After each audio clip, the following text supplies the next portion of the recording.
Hello नमस्कार दोस्तों।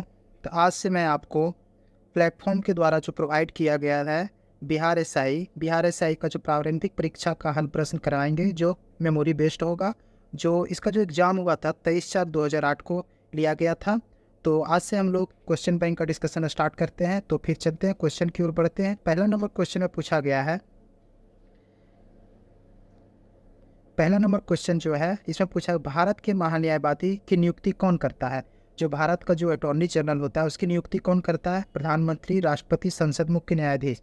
तो इसका जो राइट आंसर हो जाएगा राष्ट्रपति करते हैं। तो अगले क्वेश्चन की ओर देखते हैं। भारत का राष्ट्रपति अपना त्यागपत्र किसे सौंपता है। जो भारत के जो राष्ट्रपति प्रेसिडेंट होते हैं वो जो अपना रेजिग्नेशन लेटर जो होता है वो किनको सौंपते हैं। तो इसका जो राइट आंसर हो जाएगा उपराष्ट्रपति को सौंपते हैं। ऑप्शन नंबर सी आपका राइट आंसर होगा। तो अगले क्वेश्चन नंबर 3 में पूछा गया है।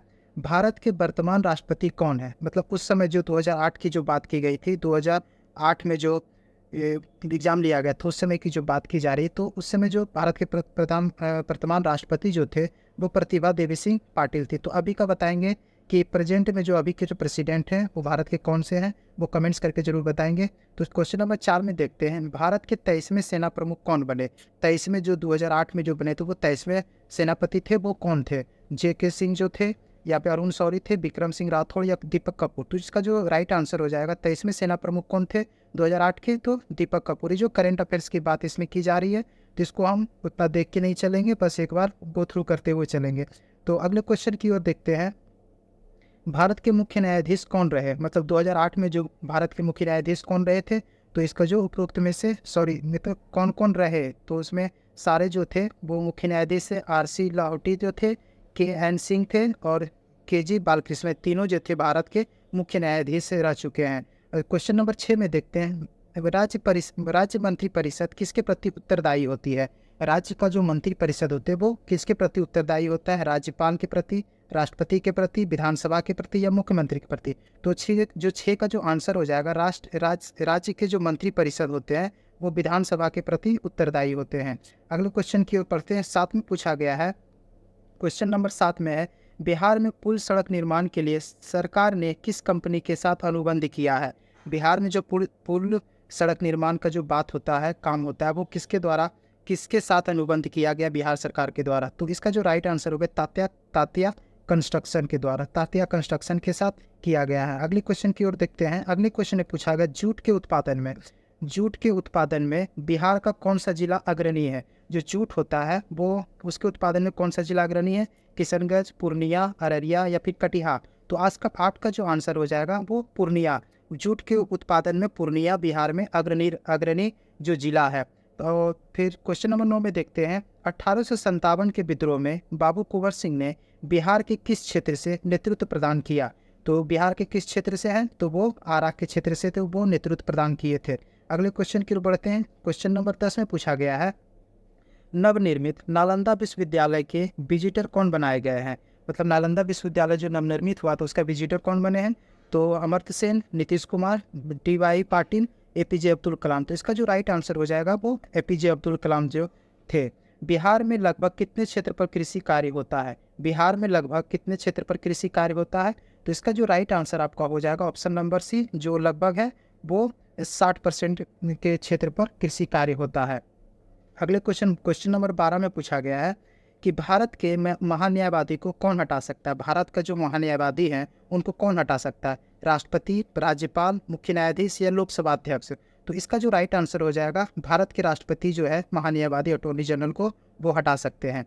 अगले क्वेश्चन की ओर देखते हैं। बिहार में कितना प्रतिशत साक्षरता दर 2001 की जनगणना के अनुसार पूछा गया है। बिहार का जो साक्षरता दर है 2001 के अनुसार वो कितना है। तो 13 का जो आपका राइट आंसर हो जाएगा 47.53% होता है। तो अभी आप बताएंगे प्रेजेंट का जो लिटरेसी रेशियो है बिहार का वो कितना है। तो क्वेश्चन नंबर 14 की ओर देखते हैं। दोस्तों अगर आप मेरे चैनल पर नए हैं तो प्लीज़ चैनल को लाइक, सब्सक्राइब एंड शेयर जरूर करें और अपने दोस्तों के साथ जरूर इसे शेयर करें। तो क्वेश्चन नंबर 14 में पूछा गया है। ध्यानचंद किस खेल से संबंधित है। मेजर ध्यानचंद किस खेल से संबंधित है। तो वो जो थे वो हॉकी से संबंधित है। शेरशाह के बचपन का नाम पूछा गया क्या। शेरशाह के बचपन का नाम क्या था। तो फरीद, सलीम, रहीम या फिर मुरीद। तो इसका जो राइट आंसर हो जाएगा फरीद खान था। शेरशाह के बचपन का नाम फरीद खान था। तो अगले क्वेश्चन की ओर देखते हैं, भारतीय राष्ट्रीय कांग्रेस की स्थापना कब हुई थी? भारतीय राष्ट्रीय कांग्रेस की स्थापना कब हुई थी? 1875 में, 95 में, 85 में या फिर 1785 में? तो इसका जो राइट आंसर हो जाएगा 18 का सी हो जाएगा, 16 का सी 1885 में। तो बताएंगे ये इसका जो स्थापना हुआ था कहाँ हुआ था और पहला अधिवेशन कहाँ हुआ था। तो अगले क्वेश्चन की ओर व्यपगत का सिद्धांत, डॉक्ट्रिन ऑफ लैप्स का सिद्धांत किससे संबंधित है? लॉर्ड कैनिंग से, लॉर्ड कॉर्नवालिस से, लॉर्ड मिंटो से या फिर लॉर्ड डलहौजी से? तो इसका जो राइट आंसर हो जाएगा लॉर्ड डलहौजी से। व्यपगत का सिद्धांत किससे संबंधित है? तो लॉर्ड डलहौजी से संबंधित है। क्वेश्चन नंबर 18 की ओर देखते हैं। क्वेश्चन नंबर 18 में पूछा गया है, भारत का प्रथम वायसराय कौन था? जो भारत का जो प्रथम वायसराय थे वो कौन थे? तो वारेन हेस्टिंग्स, विलियम बेंटिक थे, लॉर्ड डलहौजी या फिर लॉर्ड कैनिंग? जो प्रथम वायसराय जो थे वो लॉर्ड कैनिंग थे, Lord Canning. Option number D आपका राइट आंसर हो जाएगा। ट्राई ब्रेकर, ट्राई ब्रेकर शब्द किस खेल से संबंधित है? ट्राई ब्रेकर जो शब्द है वो किस खेल से संबंधित है? टेनिस, फुटबॉल, हॉकी या बी और सी दोनों से? तो इसका जो राइट आंसर हो जाएगा बी और सी दोनों से, फुटबॉल और हॉकी दोनों से संबंधित है ट्राई ब्रेकर। तो अगले क्वेश्चन की ओर देखते हैं, प्राचीन नालंदा विश्वविद्यालय के संस्थापक कौन था? जो प्राचीन नालंदा विश्वविद्यालय जो था वो कौन था? उसका संस्थापक कौन था? धर्मपाल थे, चंद्रगुप्त द्वितीय थे, समुद्रगुप्त थे या कुमारगुप्त प्रथम थे? तो 20 का जो आंसर हो जाएगा कुमारगुप्त प्रथम आपका नालंदा विश्वविद्यालय के संस्थापक रहे। मुंगेर निम्नलिखित में से किसकी राजधानी थी? पूछा गया मुंगेर के बारे में, किसकी राजधानी थी? मीर कासिम की, कुंवर सिंह की, सिराजुद्दौला की, बिरसा मुंडा की? तो इसका जो राइट आंसर हो जाएगा मीर कासिम की। मुंगेर जो किसकी राजधानी थी? तो मीर कासिम की राजधानी थी। गुरु गोविंद सिंह की माता का नाम क्या था? देखिए गुरु गोविंद सिंह की माता का नाम क्या था? बीबी जेला, रानी जिद्दा, कजरी देवी, इनमें से कोई नहीं? तो इसका जो 22 का जो आंसर हो जाएगा इनमें से कोई नहीं। इनमें से गुरु गोविंद सिंह की माता का नाम इनमें से कोई नहीं था। फणीश्वर नाथ रेणु का जन्म कहाँ हुआ था? पूछा गया फणीश्वर नाथ रेणु जो थे वो बिहार में उनका जन्म हुआ था, वो उनका जन्म स्थान कहाँ है? तो जो 23 का जो आंसर हो जाएगा, फणीश्वर नाथ रेणु का जो जन्म स्थान कहाँ था? पूर्णिया में था। पूर्णिया किसके लिए फेमस है? तो जूट उद्योग के लिए फेमस है। अगले क्वेश्चन की ओर बढ़ते हैं, कामायनी पुस्तक के रचयिता कौन थे? कामायनी पुस्तक जो थे उनके रचयिता कौन थे? जयशंकर प्रसाद, रामधारी सिंह दिनकर, महादेवी वर्मा या हरिवंश राय बच्चन? तो इसका जो राइट आंसर हो जाएगा 24 का आपका राइट आंसर कौन सा हो जाएगा? जयशंकर प्रसाद। कामायनी के पुस्तक के लेखक कौन थे? जयशंकर प्रसाद। अर्थशास्त्र पुस्तक किसने लिखा था? अर्थशास्त्र जो पुस्तक लिखा गया था वो किसके द्वारा लिखा गया था? तो वो कौटिल्य के द्वारा लिखा गया था। अगले क्वेश्चन की ओर बढ़ते हैं, इनकलाब जिंदाबाद का नारा किसने दिया था? इनकलाब जिंदाबाद का नारा किसने दिया था? सुभाष चंद्र बोस ने, महात्मा गांधी ने, चंद्रशेखर आजाद ने, भगत सिंह ने? तो इसका जो राइट आंसर हो जाएगा वो भगत सिंह ने दिया था। बक्सर का युद्ध किस किस के बीच हुआ था? बक्सर का जो युद्ध हुआ था वो किनके बीच हुआ था? मीर कासिम अंग्रेज के बीच हुआ था, अंग्रेज कुंवर सिंह के बीच हुआ, अंग्रेज और सिराजुद्दौला के बीच हुआ था। तो इसका जो राइट आंसर हो जाएगा वो मीर कासिम और अंग्रेजों के बीच हुआ था। तो चलते हैं 28 नंबर क्वेश्चन में पूछा गया। 28 नंबर में देखते क्या है। 28 नंबर में पूछा गया है, बिहार में कुल कितने प्रमंडल हैं? बिहार में कुल कितने प्रमंडल की बात की गई? तो इसका जो राइट आंसर हो जाएगा, बिहार में कुल कितने प्रमंडल हैं? तो 9 प्रमंडल हैं। वर्ष 2001 की जनगणना के अनुसार बिहार की कुल जनसंख्या कितनी है? 2001 की जनगणना के अनुसार बिहार की कुल कितनी जनसंख्या थी? तो इसका जो राइट आंसर हो जाएगा 8,28,78,78,796 इतनी जनसंख्या थी बिहार की 2001 की जनगणना के अनुसार। सितारा देवी किस विद्या से संबंधित है? सितारा देवी जो थे वो किस विद्या से संबंधित है? दरभंगा पेंटिंग, मधुबनी पेंटिंग, शास्त्रीय संगीत या लोक नृत्य से? इसका जो राइट आंसर हो जाए, सितारा देवी जो थे वो लोक नृत्य से संबंधित थे। तो पटना हाईकोर्ट की स्थापना कब हुई थी? इसमें पूछा गया कि पटना हाईकोर्ट की स्थापना कब हुई थी? तो इसका जो राइट आंसर हो जाएगा 1916 में। और 1917 में किसकी हुआ था? पटना यूनिवर्सिटी की स्थापना 1916 में हुआ था। 1916 में पटना हाईकोर्ट की, 1917 में पटना यूनिवर्सिटी की। तो अगले क्वेश्चन की ओर देखते हैं, जैन धर्म के अंतिम तीर्थंकर महावीर की मृत्यु कहाँ हुई थी? जो महावीर स्वामी जी थे उनकी मृत्यु कहाँ हुई थी? राजगिरी में, कुंडग्राम में, सारनाथ या पावापुरी में? इसका जो राइट आंसर हो जाएगा आपका पावापुरी में इनकी मृत्यु हुई थी। अगले क्वेश्चन की ओर बढ़ते हैं, भगवान बुद्ध का जन्म लुम्बिनी में हुआ, तो लुम्बिनी कहाँ है? तो लुम्बिनी कहाँ है? तो नेपाल में है। 33 का जो राइट आंसर हो जाएगा नेपाल हो जाएगा। झारखंड देश का कौन सा राज्य बना? झारखंड जो है कितने नंबर का राज्य बना? तो इसका जो राइट आंसर आपका कितना हो जाएगा? तो कितना है? 26 है, 27 है, 28 या 29वां? तो झारखंड जो बना था वो आपका 28वां राज्य बना था। कब बना था? तो 2000 में बना था। अगले क्वेश्चन पे, तो बिहार में लोकसभा सीटों की संख्या कितनी है? बिहार में जो लोकसभा की सीट की संख्या वो कितनी है? 35 का जो हो जाएगा आपका लोकसभा की सीटों की संख्या कितनी है? तो 40 है। अंतर्राष्ट्रीय महिला दिवस कब मनाया जाता है? अंतर्राष्ट्रीय जो महिला दिवस है वो कब मनाया जाता है? तो इसका जो राइट आंसर हो जाएगा 8 मार्च को। तो अगले क्वेश्चन की, तो बिंबिसार किस वंश का राजा था? बिंबिसार जो थे किस वंश का राजा था? हर्यंक था, गुप्त, मौर्य या शुंग? तो इसका जो राइट आंसर आपका हो जाएगा हर्यक वंश के राजा थे। भारत में प्रथम सत्याग्रह गांधी जी ने कहाँ शुरू किया था? तो सबको पता है ये होना चाहिए, चंपारण में उनका सत्याग्रह स्टार्ट हुआ था। भारतीय स्टेट बैंक ने हाल ही में भारत के बाहर कहाँ अपनी शाखा खोली? भारतीय स्टेट बैंक ने भारत के बाहर कहाँ अपनी शाखा खोली? वियतनाम, डेनमार्क, इजराइल या स्विट्जरलैंड? इसका जो राइट आंसर हो जाएगा कहाँ? तो इजराइल में खोली थी। तो अगला क्वेश्चन की ओर देखते हैं, सार्क का सबसे नया सदस्य कौन बना? सार्क का जो है वो नया सदस्य कौन बना? भारत, पाकिस्तान, भूटान या अफगानिस्तान? तो इसका 40 का जो राइट आंसर हो जाएगा आपका अफगानिस्तान जो है सार्क का नया सदस्य बना था। संयुक्त राष्ट्र संघ का मुख्यालय कहाँ है? पूछा गया संयुक्त राष्ट्र संघ का मुख्यालय कहाँ है? न्यूयॉर्क, वाशिंगटन, जिनेवा, रोम? तो इसका जो राइट आंसर कौन सा हो जाएगा? यूएनओ का हेडक्वार्टर कहाँ है? तो न्यूयॉर्क में है। शिवाजी को किसने कैद कर लिया था? शिवाजी को किसने कैद कर लिया था? शाइस्ता खान, जय सिंह, औरंगजेब या अफजल खान? तो इसका जो राइट आंसर आपका हो जाएगा 42 का कौन किए थे? तो औरंगजेब ने किया था। अगले क्वेश्चन की ओर चलते हैं। क्वेश्चन नंबर 42 के बाद 43 की ओर देखते हैं। 43 में पूछा गया है, महात्मा गांधी कब भारतीय राष्ट्रीय कांग्रेस के अध्यक्ष बने थे? महात्मा गांधी सिर्फ एक बार भारतीय राष्ट्रीय कांग्रेस के अध्यक्ष बने थे, वो कब बने थे? 1916, 1924, 1934, 1905? तो इसका जो राइट आंसर हो जाएगा वो 1924 में। तो कहाँ बने थे? बेलगांव में बने थे। बेलगांव अधिवेशन 1924 में हुए थे। वहाँ पे महात्मा गांधी जो राष्ट्रीय कांग्रेस के अध्यक्ष बनाए गए थे। बंगाल का विभाजन कब हुआ था? बंगाल विभाजन कब हुआ था? तो बंगाल विभाजन जो हुआ था 1905 में। किसके शासनकाल था उस समय? तो उसके जो करजन थे, करजन के शासनकाल में बंगाल विभाजन किया गया था। तो अगले क्वेश्चन की ओर देखते हैं। क्वेश्चन नंबर 45 में पूछा गया है, राज्यसभा और लोकसभा की संयुक्त बैठक कौन बुलाता है? देखिए, बुलाने का जो काम है वो राष्ट्रपति का है। बुलाता कौन है? तो राष्ट्रपति बुलाता है, लेकिन उसकी अध्यक्षता कौन करते हैं? तो ये लोकसभा अध्यक्ष करते हैं। इसका राइट आंसर 45 का आपका राइट आंसर ए हो जाएगा। राष्ट्रपति बुलाते हैं और लोकसभा अध्यक्ष उसकी अध्यक्षता करते हैं। तो अगले क्वेश्चन के उत्तर, एक व्यक्ति ग्राम पंचायत की सदस्यता के लिए चुनाव लड़ना चाहता है, उसकी उम्र कितनी होनी चाहिए? देखिए, उम्र जो होता है किसी भी उम्र के लिए, जैसे पंचायत समिति के ग्राम पंचायत के चुनाव के लिए उसे 18 वर्ष से जो ऊपर की बात होता है ना, वो उसमें आप वोट देने का अधिकार आता है। लेकिन इसका जो 46 का जो होता है, वो अगर ग्राम पंचायत में किसी पद के लिए वो चुनाव फाइट कर रहे थे तो 21 वर्ष या इससे ऊपर उसका उम्र होना चाहिए। तो अगले क्वेश्चन की ओर बढ़ते हैं। नेताजी सुभाष चंद्र बोस राष्ट्रीय खेल संस्थान कहाँ स्थित है? लखनऊ में, नई दिल्ली, झांसी या फिर पटियाला में? तो इसका जो राइट आंसर हो जाएगा पटियाला में नेताजी सुभाष चंद्र बोस राष्ट्रीय खेल संस्थान स्थित है। तो 48 में देखते हैं, जसपाल राणा का निम्नलिखित खेलों में से किस खेल से संबंधित है? जसपाल राणा जो है वो किससे संबंधित है? तो वो निशानेबाजी से संबंधित है। अगले क्वेश्चन की ओर देखते हैं। राजा भोज जो थे किस वंश से संबंधित है? राजा भोज जो थे वो किस वंश से संबंधित है? तो वो परमार वंश से संबंधित है। अगले क्वेश्चन में देखते हैं, दिल्ली के लाल किले में स्थित मोती मस्जिद को किसने बनवाया था? मोती मस्जिद जो है दिल्ली के लाल किला में है, वो उसको किसने बनवाया था? जिसका जो राइट आंसर हो जाएगा वो औरंगजेब ने बनवाया था। अगले क्वेश्चन नंबर 51 में पूछा गया है कि वर्ष 1857 में मेरठ में प्रथम सिपाही विद्रोह की आग किस दिन भड़की थी? प्रथम जो सिपाही विद्रोह हुआ था 1857 मेरठ में, वो किस तारीख को भड़की थी? तो इसका जो राइट आंसर हो जाएगा 10 मई 1857 को। तो महात्मा गांधी की हत्या नाथूराम गोडसे ने निम्नलिखित में से किस तिथि को किया था? जो महात्मा गांधी की जो मृत्यु हुई थी वो किस तिथि को हुआ था?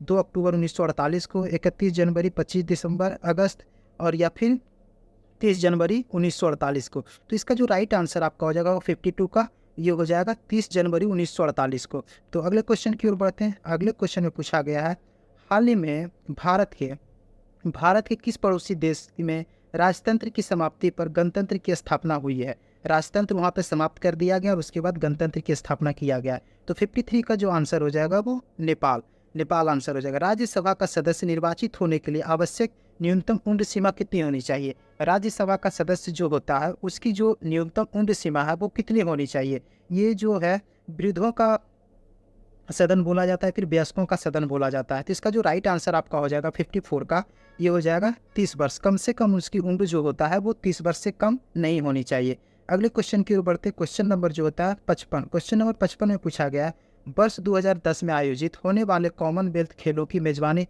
कौन करेगा? 2010 में, 2008 का क्वेश्चन 2010 की बात की गई तो किसने किया था? तो इसका जो है भारत को मेजबानी करने का अधिकार मिला था। क्वेश्चन नंबर 55 के बाद 56 की ओर बढ़ते हैं। क्वेश्चन नंबर 56 में पूछा गया है कि वर्ष 2008 में हो रहे ओलंपिक खेलों का आयोजन स्थल कहाँ? 2008 में कहाँ पे ओलंपिक हुआ था? तो चीन में हुआ था। श्वेत क्रांति का संबंध किस क्षेत्र से है? तो श्वेत क्रांति का संबंध किससे है? तो ये दूध से है। तो इसका जो जनक जो थे, वो श्वेत क्रांति का जनक जो माना जाता है उनको वर्गीज कुरियन को माना जाता है। तो 58 में देखते हैं, 58 में पूछा गया है, सतलज, चिनाब और रावी। सतलज, चिनाब और रावी निम्न में से किसकी सहायक नदियाँ हैं? सतलज, चिनाब, रावी किनकी सहायक नदियाँ हैं? ब्रह्मपुत्र, गंगा, सिंधु, कावेरी। तो इसका जो राइट आंसर हो जाएगा किसकी? तो सिंधु की सहायक नदियाँ हैं। WWE भागीदार द ग्रेट खली का असली नाम क्या है? जो WWE का जो भागीदार है तो ग्रेट खली के नाम से जो जाना जाता है, उनका नाम क्या है? तो 59 का जो आंसर हो जाएगा दिलीप सिंह राणा। उनका नाम ग्रेट खली का नाम जो है दिलीप सिंह राणा है। तो अगले क्वेश्चन की पंडित रविशंकर का संबंध, पंडित रविशंकर का संबंध निम्नलिखित में से किस वाद्य वादन से रहा है? पंडित रविशंकर जो है वो किस मतलब वाद्य वादन से संबंधित है? तो 60 का जो आंसर हो जाएगा वो पंडित रविशंकर जो किससे हैं? तो वो सितार से हैं। अगले क्वेश्चन की ओर देखते हैं। क्वेश्चन नंबर 61 में पूछा गया है, निम्नलिखित में से किसे लोकनायक कहा गया है? लोकनायक के नाम से कौन प्रसिद्ध है? तो लोकनायक के नाम से आपका कौन है? जयप्रकाश नारायण। लोकनायक जयप्रकाश नारायण। आपका ऑप्शन नंबर डी सही आंसर होगा। बुलंद दरवाजा निम्नलिखित में से कहाँ है? बुलंद दरवाजा जो है वो कहाँ है? तो दिल्ली, आगरा, फतेहपुर सीकरी या फिर जयपुर में। तो 62 का जो आंसर हो जाएगा ये फतेहपुर सीकरी में है। बुलंद दरवाजा कहाँ है? फतेहपुर सीकरी में है। 63 में पूछा गया है, एक लंबे अंतराल के बाद भारत और बांग्लादेश के बीच कौन सी रेलगाड़ी चलाई गई? भारत और बांग्लादेश के बीच के बाद कौन सी ऐसी बहुत दिनों के बाद वो रेलगाड़ी चलाई गई, कौन सी है? तो 63 का जो आपको राइट आंसर कौन हो जाएगा? तो ये मैत्री एक्सप्रेस होगा। मैत्री एक्सप्रेस। भारत के राष्ट्रपति को पद से कौन हटा सकता है? भारत के जो राष्ट्रपति है उनको पद से कौन हटा सकता है? तो लोकसभा, संसद, प्रधानमंत्री या फिर मुख्य न्यायाधीश। तो इसका जो राइट आंसर हो जाएगा वो संसद के द्वारा ही हटाया जा सकता है। वो भी डायरेक्ट नहीं हटाया जा सकता, महाभियोग प्रक्रिया के द्वारा इसको हटाया जा सकता है। तो 65 में देखते हैं। 65 में पूछा गया, भारत का व्यापारिक संबंध सबसे पहले किस यूरोपीय देश के साथ स्थापित हुआ था? भारत का जो सबसे पहला व्यापार जो प्रारंभ हुआ था वो किसके बीच हुआ था? तो 65 का आंसर क्या हो जाएगा? तो वो पुर्तगाल के बीच में हुआ था। भारत और पुर्तगाल के बीच में बिजनेस स्टेबल हुआ था। वेलिंगटन कप का संबंध किस खेल से है? फुटबॉल, क्रिकेट, हॉकी या टेनिस। तो 66 का जो राइट आंसर हो जाएगा किसके है? तो वेलिंगटन कप जो है वो हॉकी से संबंधित है। अगले क्वेश्चन की ओर देखते हैं। अगले क्वेश्चन में पूछा गया है, पृथ्वी का एकमात्र प्राकृतिक उपग्रह कौन सा है? पृथ्वी का जो एकमात्र प्राकृतिक उपग्रह कौन सा है? तो आपका ये राइट आंसर हो जाएगा चंद्रमा। तो जातक पवित्र ग्रंथ है किस धर्म का जो है पवित्र ग्रंथ जातक है? वैष्णवों का, बौद्धों का, जैनों का या शैवों का? तो इसका जो कौन सा हो जाएगा? जातक जो है वो बौद्ध धर्म के पवित्र ग्रंथ है। अगले क्वेश्चन की तो क्वेश्चन नंबर 69, स्वेज नौ परिवहन नहर भूमध्य सागर को किसके साथ जोड़ता है? स्वेज नहर जो है वो भूमध्य सागर को किसके साथ जोड़ता है? तो 69 का कौन सा हो जाएगा? तो रेड सी के द्वारा। मेडिटेरियन सी और रेड सी को कौन सा जोड़ता है? तो स्वेज नहर जोड़ता है। भगवान बुद्ध ने अपने पहले धर्म उपदेश कहाँ दिए थे? जो पहला धर्म उपदेश जो था भगवान बुद्ध का वो कहाँ था? तो इसका राइट आंसर कौन सा हो जाएगा? आपका सारनाथ हो जाएगा। क्वेश्चन नंबर 71 की ओर देखते हैं। 71 में पूछा गया है, अनुच्छेद 370 का संबंध किस राज्य के विशेष प्रावधान से है? तो किससे है? तो जम्मू कश्मीर इसका राइट आंसर हो जाएगा। तो अगले क्वेश्चन के अंदर रजमनामा फारसी में अनुवाद था। रजमनामा जो एक फारसी में अनुवाद था किसी पुस्तक का, किसी महाकाव्य का, तो उसका नाम क्या है? तो उसका जो था महाभारत था। रजमनामा किसका फारसी अनुवाद है? तो महाभारत का। अगले क्वेश्चन की ओर चलते हैं। तो वह मुगल सम्राट जिसका 2 बार राज्याभिषेक हुआ था वो कौन थे? उनका जो 2 बार राज्याभिषेक, हुमायूं था, जहांगीर, शाहजहां, औरंगजेब। इसका जो राइट आंसर हो जाएगा औरंगजेब का जो राज्याभिषेक हुआ था वो 2 बार हुआ था। तो अंग्रेजों का सुनहरा फरमान कब प्रदान किया गया? अंग्रेजों को जो सुनहरा फरमान जो दिया गया था वो कब दिया गया था?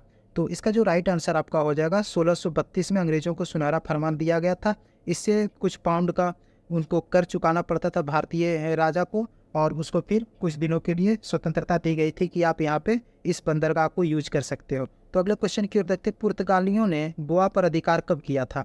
पुर्तगालियों ने गोवा पर कब अधिकार किया था? तो 75 का जो आपका राइट आंसर कौन सा होगा? 1500, 1510, 1508, 1512। तो इसका जो राइट आंसर हो जाएगा 1510 आपका राइट आंसर हो जाएगा। ऑप्शन नंबर बी आपका राइट आंसर हो जाएगा। 76 में चलते हैं। रेशम किसके उत्पादन किससे उत्पन्न होता है? रेशम जो बनाया जाता है वो किससे बनता है? अंडे कीड़े, रेशम कीड़े के अंडे से, रेशम कीड़े के प्यूपा से, रेशम कीड़े के लार्वा से, स्वयं रेशम के कीड़े से। तो इसका जो राइट आंसर आपका कौन सा हो जाएगा? रेशम के कीड़े के प्यूपा से बनता है। रेशम किससे बनता है? प्यूपा से बनता है। अगले क्वेश्चन की ओर देखते हैं। अगले क्वेश्चन में पूछा गया, मोबाइल सेल फोन के काम करने के लिए निम्न में से कौन सा आवश्यक अत्यावश्यक है? मोबाइल का जो सेल फोन हो काम करने के लिए सबसे उपयुक्त में से सब क्या है? तो ये सब चाहिए आपको। तो अगले क्वेश्चन की ओर देखते हैं। 78 में बोला गया है, कौन से पर्सनल कंप्यूटर के कुंजी पटल की कुंजी परंपरागत टाइपराइटरों में उपलब्ध नहीं है? मतलब कौन सा उपलब्ध नहीं है? तो एंटर उपलब्ध नहीं है। निम्नलिखित में शब्दों में से कौन सा शब्द इंटरनेट कार्यप्रणाली से संबंधित है? इंटरनेट कार्यप्रणाली से कौन सा संबंधित है? 79 का डी, www, HTTP हो गया, ईमेल हो गया।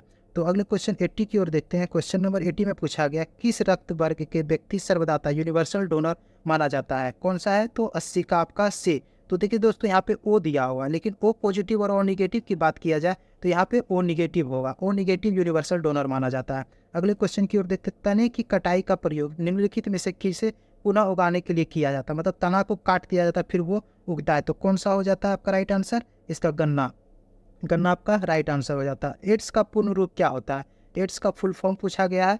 तो acquired immune deficiency syndrome, acquired immune deficiency syndrome. 82 का जो राइट आंसर हो जाएगा आपका राइट आंसर हो जाएगा option number C, acquired immune deficiency syndrome. अगले क्वेश्चन के होते हैं, दूध के फटने पर कौन सा एसिड उत्पन्न होता है? दूध जब फटता है तो कौन सा एसिड उत्पन्न होता है? तो इसमें जो होता है वो लैक्टिक एसिड होता है। लैक्टिक एसिड के कारण ही दूध फटता है। अगले क्वेश्चन की होते हैं, संतरे किसके प्रबल स्रोत है? संतरा जो है किसका प्रबल स्रोत है? तो कार्बोहाइड्रेट, वसा, प्रोटीन या फिर विटामिन का। तो राइट आंसर आपका कौन सा है? विटामिन। संतरा जो होते हैं वो विटामिन का प्रबल स्रोत है।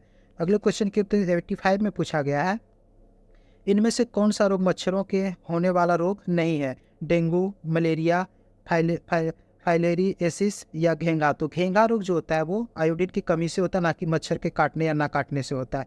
85 का जो right answer option number D हो जाए। पालक के पत्ते किसके प्रबल स्रोत है? पालक का जो होता है पत्ता किसका प्रबल स्रोत? विटामिन ए, कैरोटीन, आयरन या विटामिन ए। तो 86 का जो राइट आंसर हो जाएगा, इसमें आयरन सबसे ज़्यादा पाया जाता है। दंत क्षय का क्या कारण है? दंत क्षय जो होता है, दंत जो टूटने लगता है, उसका क्या कारण है? तो इसका जो राइट आंसर हो जाएगा, विषाणु संक्रमण, प्रदूषित जल, बैक्टीरिया जनित संक्रमण, वंशानुगत कारणों से होता है। तो इसका जो राइट आंसर आपका हो जाएगा, बैक्टीरिया जनित संक्रमण के कारण दांतों का क्षय, मतलब दांत टूटने लगते हैं बैक्टीरिया के जनित के कारण। तो अगले क्वेश्चन में देखा गया है, अगले क्वेश्चन में पूछा गया है, एंटीटॉक्सिन का इंजेक्शन, एंटीटॉक्सिन जो होता है, एंटीटॉक्सिन का इंजेक्शन किसकी रोकथाम के लिए दिया जाता है? एंटीटॉक्सिन का इंजेक्शन किसकी रोकथाम के लिए दिया जाता है? टेटनस हो गया, ट्यूबरक्लोसिस हो गया, टाइफाइड हो गया, फिलेरियासिस हो गया। तो 88 का जो राइट आंसर आपको किससे हो जाता है? एंटीटॉक्सिन टिटनस हो जाता है। अगले क्वेश्चन की देखते हैं, अल्बर्ट आइंस्टीन जो थे वो क्या थे? अल्बर्ट आइंस्टीन एक प्रसिद्ध क्या थे? चिकित्सक थे, भौतिक शास्त्री, जीव विज्ञानी, रसायन शास्त्री। तो 89 का जो आपका राइट आंसर कौन थे? तो ये भौतिक शास्त्री थे। टेलीफोन का आविष्कार किसने किया था? टेलीफोन जो आज हम लोग यूज करते हैं, मोबाइल फ़ोन की जगह पहले रिसीवर टेलीफोन जो आता है वो उनका आविष्कार किसने किया था? तो 90 का जो आंसर हो जाएगा ग्राहम बेल, और अलेक्जेंडर ग्राहम बेल ने उसका आविष्कार किया था। भाप के इंजन का आविष्कार किसने किया था? तो भाप इंजन का आविष्कार किसने किया था? 91 का जो राइट आंसर होगा जेम्स वाट ने भाप इंजन का आविष्कार किया था। दोस्तों तो 92 में देखते हैं। 92 में पूछा गया है कि संक्षिप्त रूप PSLV का अर्थ क्या है? PSLV का फुल फॉर्म इसमें पूछा गया। तो इसका जो फुल फॉर्म हो जाएगा क्या हो जाएगा? Polar satellite launch vehicle. इसका जो राइट आंसर हो जाएगा ऑप्शन नंबर डी आपका राइट आंसर हो जाएगा। तो 92 से 93 की ओर बढ़ते हैं दोस्तों। तो 93 में पूछा गया, जब किसी जब किसी माध्यम का ताप बढ़ता है, जब किसी माध्यम का ताप बढ़ता है तो उस माध्यम में प्रकाश का वेग क्या होता है? जब ताप बढ़ने से प्रकाश का वेग क्या हो जाता है? तो 93 का बढ़ जाता है, घट जाता है, फिर अपरिवर्तित रहता है या फिर तेजी से घटता है। तो इसका जो राइट आंसर हो जाएगा 93 का, वो अपरिवर्तित रहता है। जब किसी माध्यम का ताप बढ़ता है उस माध्यम में जो प्रकाश का जो वेग होता है वो अपरिवर्तित होता है। तो अगले क्वेश्चन की ओर देखते हैं। मुख्यतः निम्न गैस में से ग्लोबल वार्मिंग के लिए कौन सा जिम्मेदार है? Carbon dioxide, nitrous oxide, carbon monoxide, nitrogen peroxide. तो इसका जो राइट आंसर आपका कौन सा हो जाएगा? कार्बन डाइऑक्साइड, CO2 इसके लिए जिम्मेदार ज़्यादा होता है। अगले क्वेश्चन की ओर बढ़ते हैं। निम्न में से किस में अपरंपरागत ऊर्जा स्रोत का उपयोग होता है? मतलब अपरंपरागत ऊर्जा स्रोत का यूज किस में होता है? तो मिट्टी तेल का लैंप, मोमबत्ती, सौर लालटेन या फिर टॉर्च। तो 95 का क्या होगा? सौर लालटेन। अपरंपरागत जो है ना, जो कभी खत्म नहीं होने वाला हो, जो ऊर्जा कभी खत्म ना हो, उसको हम अपरंपरागत ऊर्जा का स्रोत मानते हैं। जैसे सौर लालटेन, सौर ऊर्जा कभी खत्म नहीं होने वाला है तो सौर लालटेन का यूज जो अपरंपरागत ऊर्जा स्रोत का उपयोग करता है। 96 में पूछा गया है, निम्न यंत्र से विद्युत धारा का मापन करते हैं। विद्युत धारा जो होता है, इलेक्ट्रिक करंट जो होता है, उसका मापन हम किससे करते हैं? वोल्टमीटर से, एनीमोमीटर से, कंप्यूटर से या फिर एमीटर से। तो इसका जो राइट आंसर किससे होता है? विद्युत धारा जो होता है, इलेक्ट्रिक करंट जो होता है, वो एमीटर से मापते हैं। तो 97 की ओर देखते हैं। 97 में बोला गया, डायनेमो वह यंत्र है जो निम्न को परिवर्तित करता है। निम्न को किस में परिवर्तित करता है? डायनेमो को, उसमें ऊर्जा को वैद्युत ऊर्जा में, यांत्रिक ऊर्जा को वैद्युत ऊर्जा में, चुंबकीय ऊर्जा को वैद्युत ऊर्जा में, या इनमें से कोई नहीं। तो 97 का जो आंसर हो जाएगा, यांत्रिक ऊर्जा को विद्युत ऊर्जा में करता है। डायनेमो जो है यांत्रिक ऊर्जा को विद्युत ऊर्जा में परिवर्तित करता है। गैल्वेनीकृत जो होता है, गैल्वेनाइज्ड होता है। लोहे चादरों पर निम्न किसकी परत चढ़ाई जाती है? तो किसकी चढ़ाई जाती है? तो इसमें जस्ता की परत चढ़ाई जाती है। तो दोस्तों 99 की ओर देखते हैं। 91 सेकेंड लास्ट क्वेश्चन है अपना। तो पृथ्वी में उपलब्ध सबसे कठोरतम पदार्थ क्या है? पृथ्वी में जो उपलब्ध है वो सबसे कठोरतम पदार्थ क्या है? प्लेटिनम है, हीरा है, स्फटिक है या फिर सोना है। तो 99 का क्या आंसर पदार्थ में है? तो हीरा हो जाएगा आपका राइट आंसर। तो अगले क्वेश्चन करते हैं। अगले क्वेश्चन नंबर 100 में है। 100 में पूछा गया, वाशिंग सोडा किसका सामान्य नाम है? वाशिंग सोडा जो है, धोवन सोडा हम इसी को कहते हैं, किसका है? तो कैल्शियम कार्बोनेट हो गया, कैल्शियम बाइकार्बोनेट हो गया, सोडियम कार्बोनेट हो गया या फिर सोडियम बाइकार्बोनेट हो गया। तो इसमें इसका राइट आंसर जो हो जाएगा ऑप्शन नंबर सी हो जाएगा, सोडियम कार्बोनेट आपका सही आंसर हो जाएगा। तो दोस्तों कैसा लगा आज का आपका 100 क्वेश्चन का डिस्कशन? ये भी क्वेश्चन बैंक है, बिहार एसआई का प्रीवियस ईयर पूछा गया क्वेश्चन 2008 में है। तो जरूर कमेंट्स करके बताएंगे और अपने दोस्तों के साथ जरूर शेयर करेंगे। धन्यवाद दोस्तों।